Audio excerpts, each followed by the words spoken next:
Picture this. You wake up every morning with a knot in your stomach. Your mind immediately races to the mounting bills, the deadline looming at work, the relationship that's falling apart, or the health scare that's been keeping you up at night. Before your feet even hit the floor, you're already in fight or flight mode, your nervous system hijacked by anxiety and stress. This is survival mode, a state where we're constantly reacting to life rather than responding to it. It's a psychological prison where we feel powerless, overwhelmed, and trapped in an endless cycle of crisis management. In survival mode, we lose sight of our agency, our values, and our capacity for growth.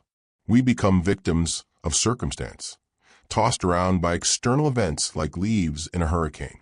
But what if I told you that over 2,000 years ago, a group of ancient philosophers developed a complete system for breaking free from this mental prison? What if the very challenges that keep you stuck in survival mode could become the foundation for unshakable inner strength and genuine freedom? Welcome to the transformative power of Stoic philosophy. The Stoics weren't armchair philosophers debating abstract concepts in ivory towers. They were practical men and women who faced real hardship, exile, imprisonment, loss of fortune, betrayal, and death. Marcus Aurelius led an empire while managing personal tragedies and plagues. Epictetus was born a slave and became one of history's greatest teachers of human resilience.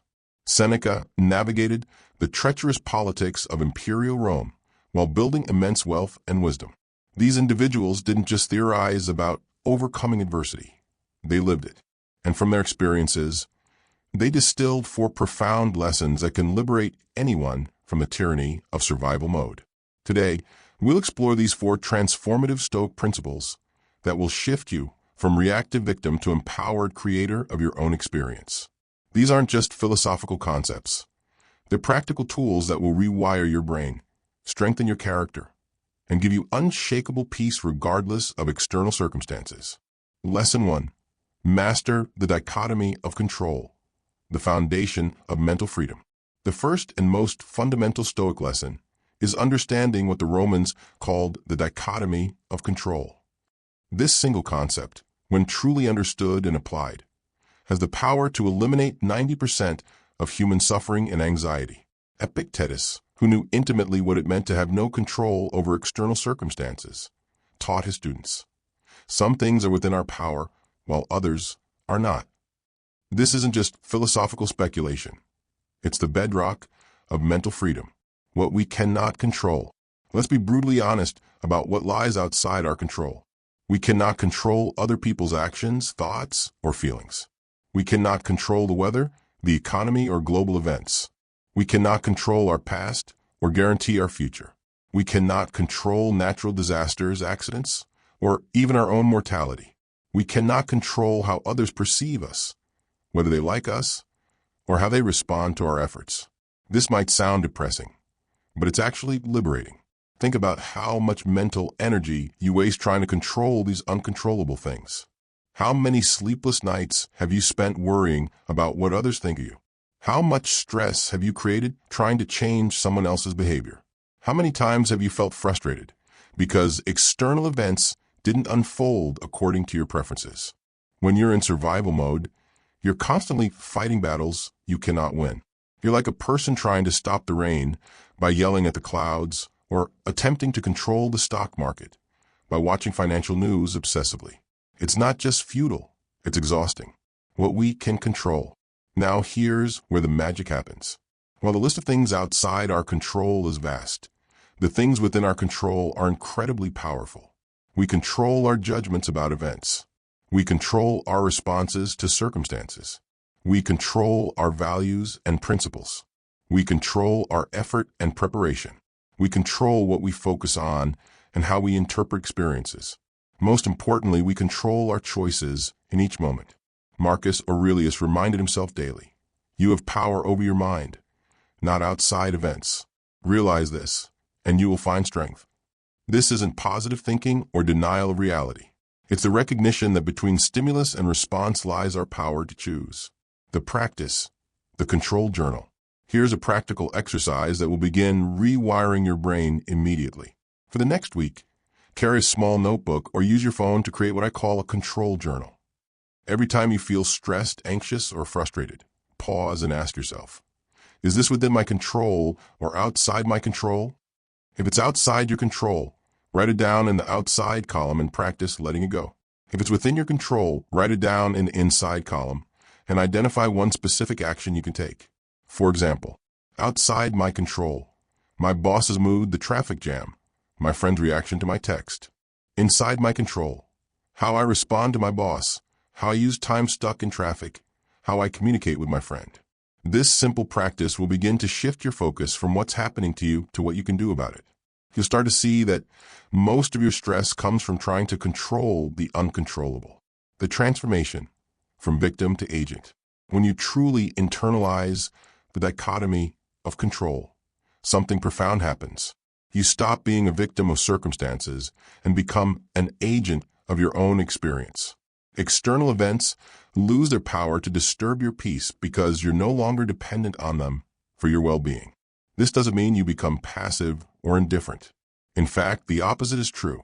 When you stop wasting energy on uncontrollables, you have more power to focus on what you can actually influence. You become more effective, not less. Imagine facing a job loss with this mindset.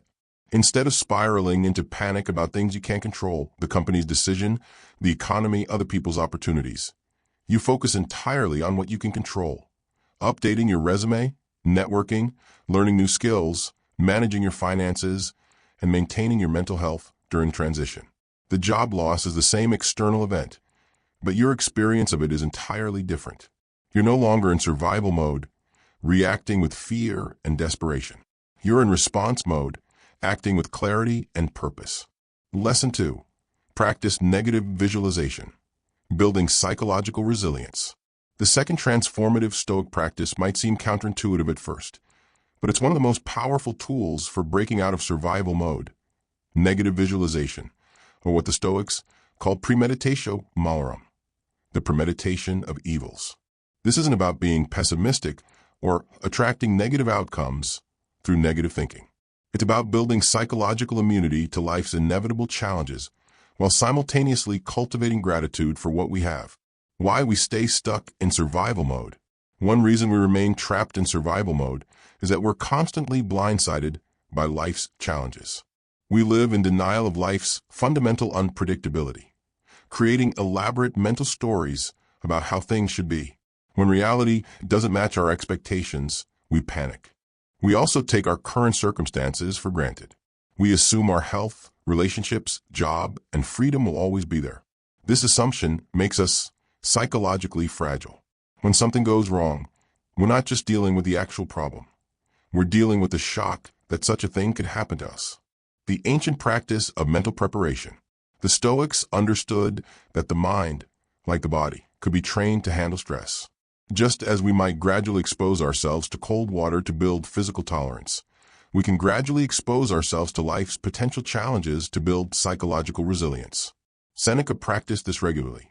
Set aside a certain number of days, during which you shall be content with the scantiest and cheapest fare, with coarse and rough dress, saying to yourself the while, is this the condition that I feared? Marcus Aurelius would regularly contemplate the impermanence of everything he valued. His position, his relationships, his life itself. This wasn't morbid dwelling. It was mental strength training. How to practice negative visualization. The practice is simple but profound. Spend 5 to 10 minutes each day imagining the loss of something you value. This could be your health, your job, a relationship, your home, or even your life. The key is to do this not with dread, but with acceptance and curiosity. Ask yourself, if I lost this tomorrow, how would I respond? What would really matter? How would I find meaning and peace in that situation? Visualize yourself handling the challenge with grace, wisdom, and strength. For example, imagine losing your job. Instead of panicking about how you pay bills or what others would think, visualize yourself remaining calm and thinking clearly about next steps, seeing it as an opportunity for growth or a new direction, focusing on what you can control rather than what you can't, drawing on your inner resources and support network, finding meaning even in difficulty. The gratitude bonus. Negative visualization has a powerful side effect. It makes you deeply grateful for what you currently have. When you regularly contemplate the loss of your health, you stop taking feeling good for granted. When you imagine the end of a relationship, you appreciate your partner more deeply in the present moment. This isn't just emotional, it's neurological. Your brain begins to see your current circumstances not as your due, but as gifts to be treasured. This shift from entitlement to gratitude is one of the fastest ways to exit survival mode, building the courage to face reality.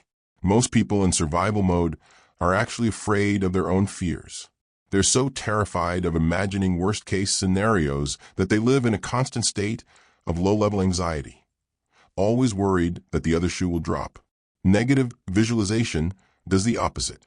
It says, let's look directly at what we're afraid of and see that we can handle it. This builds what psychologists call the stress tolerance, the ability to experience difficult emotions without being overwhelmed by them. When you've already mentally rehearsed losing your job, relationship troubles, health challenges, or financial setbacks, these events lose their power to send you into survival mode. You've already proven to yourself that you can handle them. The paradox of preparation. Here's the beautiful paradox of negative visualization. The more prepared you are for loss, the less likely you are to experience it as trauma. The more you accept impermanence, the more fully you can enjoy the present moment. People who practice negative visualization often report feeling more confident, grateful, and peaceful. They're not constantly on edge, waiting for disaster. They know they can handle whatever comes, so they're free to engage fully with life. This is the opposite of survival mode, where we're so afraid of potential threats that we can't fully engage with current opportunities. Lesson 3. Embrace voluntary discomfort, the path to inner strength. The third Stoic lesson that will break you out of survival mode is perhaps the most challenging, the practice of voluntary discomfort. This ancient technique builds mental resilience by regularly choosing temporary hardship to develop our capacity to handle involuntary difficulties. Why comfort keeps us weak? Modern life has eliminated most physical discomfort from our daily experience. We have climate control, abundant food, comfortable furniture, and endless entertainment. While these conveniences are wonderful, they've created an unexpected problem. We become psychologically soft. When we're accustomed to constant comfort, even minor discomforts feel like major crises. A delayed flight becomes a catastrophe. A cold house feels unbearable. Waiting in line creates intense frustration. We've lost our tolerance for discomfort, which means we're psychologically unprepared for life's inevitable challenges. This comfort addiction keeps us in survival mode because we're constantly trying to avoid or escape any unpleasant sensation. Our entire focus becomes managing comfort levels rather than pursuing meaningful goals. The Stoic training ground. The Stoics understood that strength comes from training, not from avoiding difficulty. They deliberately sought out uncomfortable experiences to build their psychological muscles. Cato the Younger would walk barefoot in winter and wear light clothing in cold weather. He would go without eating for extended periods and sleep on hard floors. He wasn't masochistic. He was training his mind to be independent of external conditions. Seneca would regularly practice voluntary poverty, eating simple foods and wearing rough clothing. He wrote, "Set aside a certain number of days during which you shall be content with the scantiest and cheapest fare, with coarse and rough dress, saying to yourself the while, 'Is this the condition that I feared?'" Modern applications of voluntary discomfort. You don't need to walk barefoot in winter to practice voluntary discomfort. Here are practical ways to build your tolerance for difficulty. Physical practices. Take cold showers or end hot showers with 30 seconds of cold water. Exercise regularly, pushing through the discomfort of exertion. Fast occasionally or eat simple, plain foods. Sleep without your usual comforts sometimes. Walk instead of driving when possible. Sit in uncomfortable positions occasionally. Mental practices. Meditate, sitting with uncomfortable thoughts and emotions. Have difficult conversations you've been avoiding. Do tasks you find boring or frustrating without distraction. Practice saying no to things you want but don't need. Spend time alone without entertainment or stimulation. Social practices. Speak up in situations where you'd normally stay quiet. Ask for help when you'd rather struggle alone. Apologize when you've made mistakes. Express your needs and boundaries clearly. Practice being okay with others' disapproval. The science behind voluntary discomfort. Modern neuroscience has validated what the Stoics knew intuitively. Regularly experiencing manageable stress builds resilience. This is called hormesis, the principle that small doses of stress make us stronger. When you voluntarily choose discomfort, several important things happen in your brain. You develop distress tolerance, the ability to experience difficult emotions without being overwhelmed. You build self-efficacy, confidence in your ability to handle challenges. You reduce anxiety about future difficulties because you've proven you can handle discomfort. You develop emotional regulation skills that serve you in involuntary difficulties. Breaking the avoidance cycle. People in survival mode are constantly trying to avoid discomfort, which actually increases their suffering. They procrastinate to avoid the discomfort of difficult tasks, which creates the greater discomfort of last-minute panic. They avoid difficult conversations, which creates the ongoing discomfort of unresolved conflicts. Voluntary discomfort breaks this cycle by teaching you that discomfort is temporary and manageable. When you regularly choose small discomforts, involuntary discomforts become less threatening. The confidence of capability.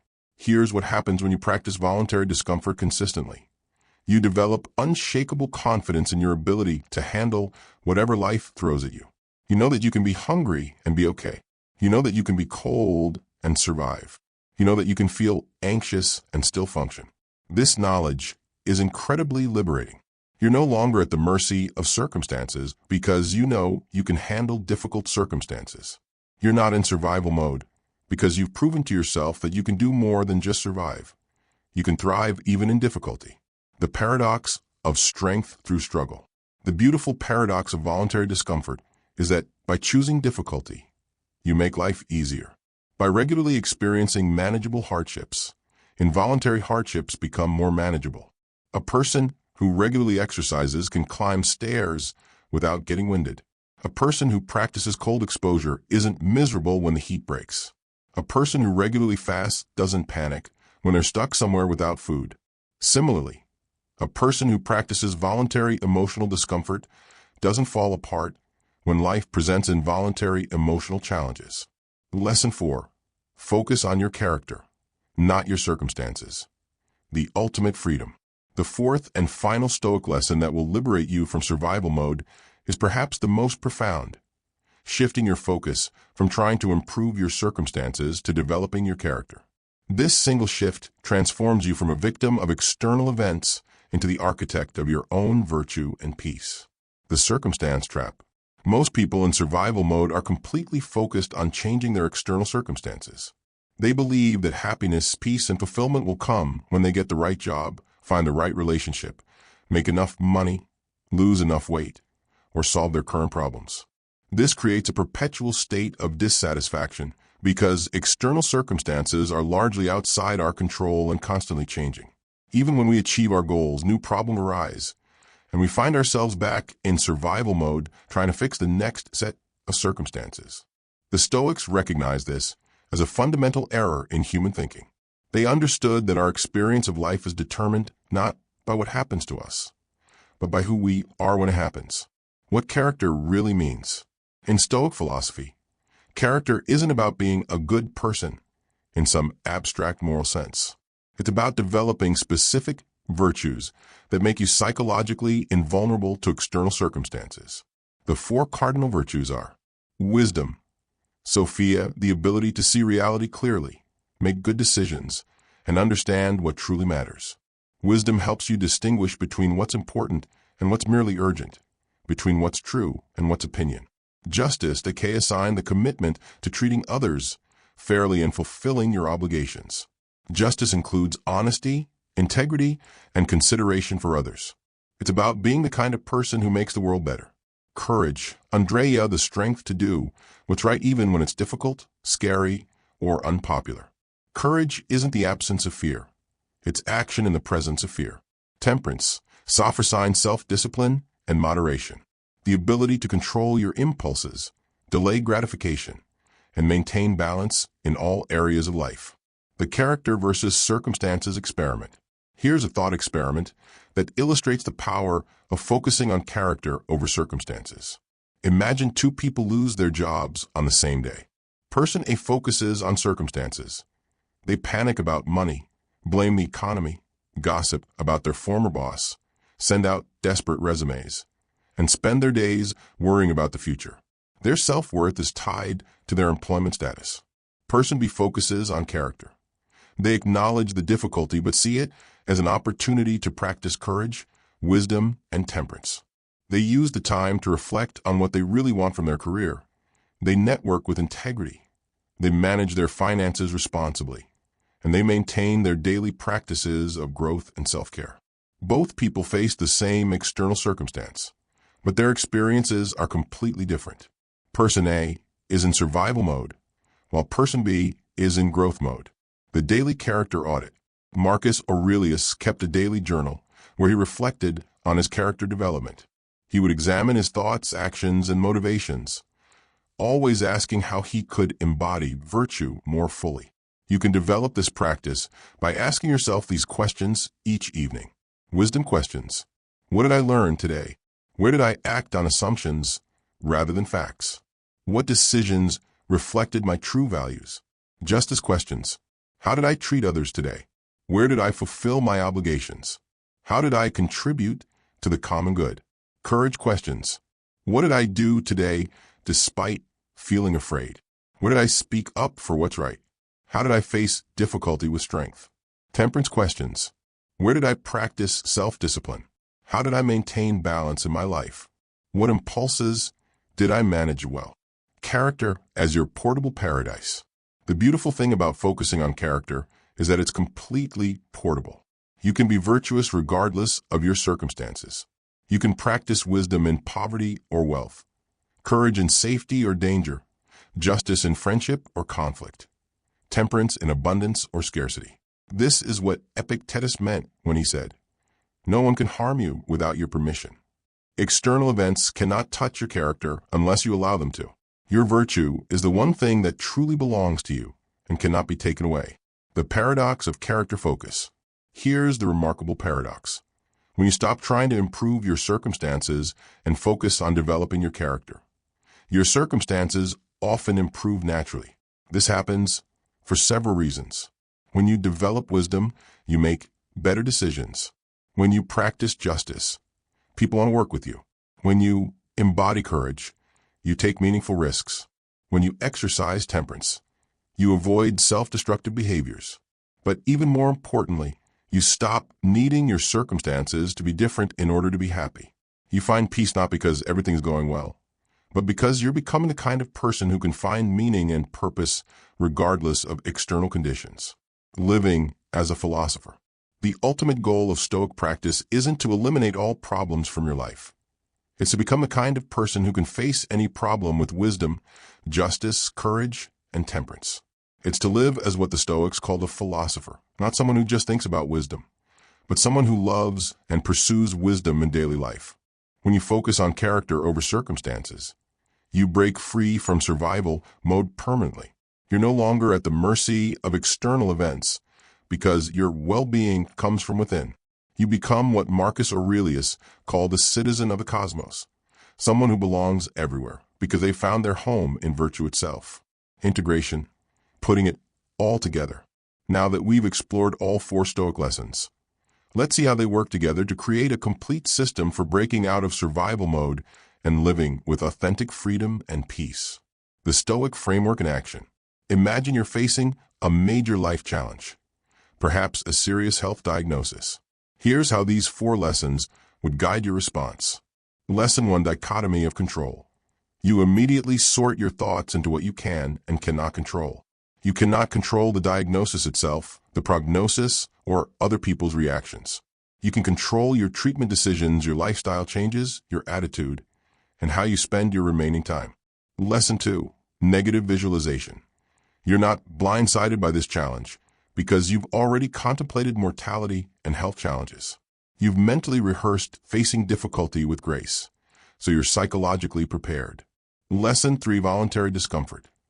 Your regular practice of choosing difficulty has built your tolerance for the discomfort of medical treatments, lifestyle changes, and uncertainty. You know you can handle whatever comes. Lesson 4, character focus. Instead of asking, why me? Or focusing solely on getting better, you ask, how can I face this with wisdom, justice, courage, and temperance? How can I use this experience to become a better person and help others? This integrated approach transforms what could be a survival mode crisis into an opportunity for growth and meaning. The daily Stoic practice. Here's a simple daily routine that incorporates all 4 lessons. Morning 5 minutes. Review your day ahead and identify what's within your control and what isn't. Set intentions based on virtue rather than outcomes. Practice gratitude for what you have while acknowledging its impermanence. During the day, when stress arises, pause and ask, is this within my control?